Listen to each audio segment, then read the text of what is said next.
We hope you are having a great day. This is a conversation I have been looking forward to all week. Intermittent fasting is one of the latest health trends that has been gaining a lot of momentum over the last few years. But is it just a fad with some benefits, or is there actually some science to back it up?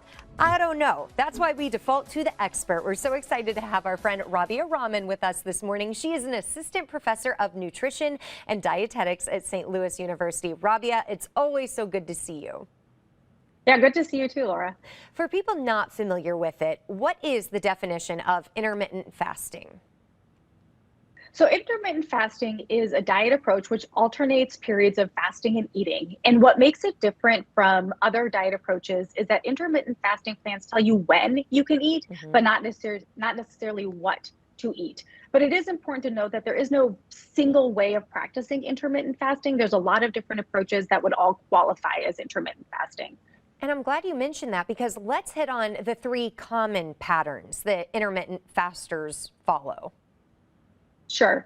So one is alternate day fasting. And so this is when you alternate days of fasting, which is literally where you have zero consumption of calorie containing foods or beverages, where really all you can consume are things like water and black coffee or tea because they don't have any calories.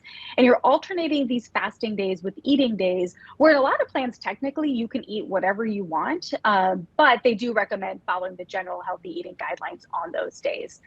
Now, another approach is what we call a modified intermittent fasting approach. And with this approach, you're consuming about 20 to 25% of your calories on those fasting days, and then you're eating normally the other days of the week. And this is the foundation of the popular 5-2 approach, if you've heard of that, where you follow a severe calorie restriction for 2 non-consecutive days. So you pick 2 days of the week where you're going to restrict your calories to about 20 to 25% of what you need. And then the other 5 days of the week, you can eat as much as you want.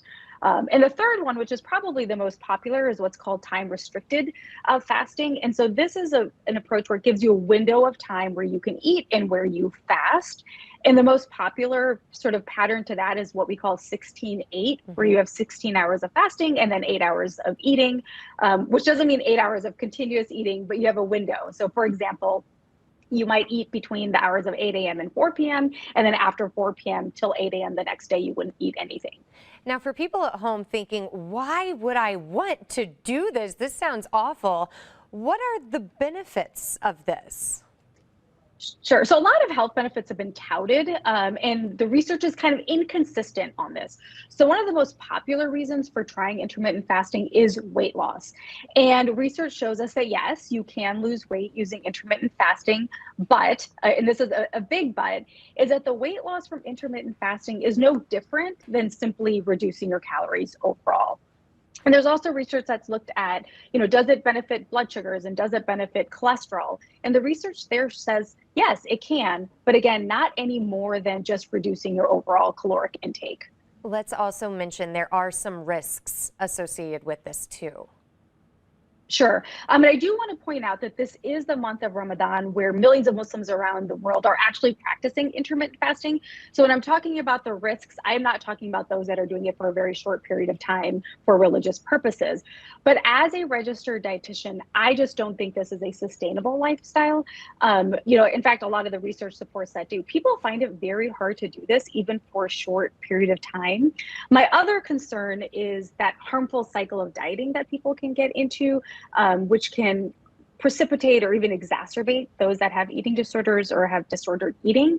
But the research right now is not showing that there's any major health risk. It's just that we don't know enough because people aren't on it for a long enough time to know if deficiencies occur or that there's any other risks involved. Rabia, we always appreciate you and your expertise. And if you know someone in your family who does this, or you've been thinking about it and you want some more information or just to hear what Rabia had to say again, we are going to post this segment on our website, KMOV.com/greatday, following the show. Kent? Love hearing from Rabia. That's always good stuff. And you know what? As always, and I know Rabia will agree, if you have questions, talk to your doctor before you change your diet. Always a good idea. For sure. Thank you, ladies. Next up.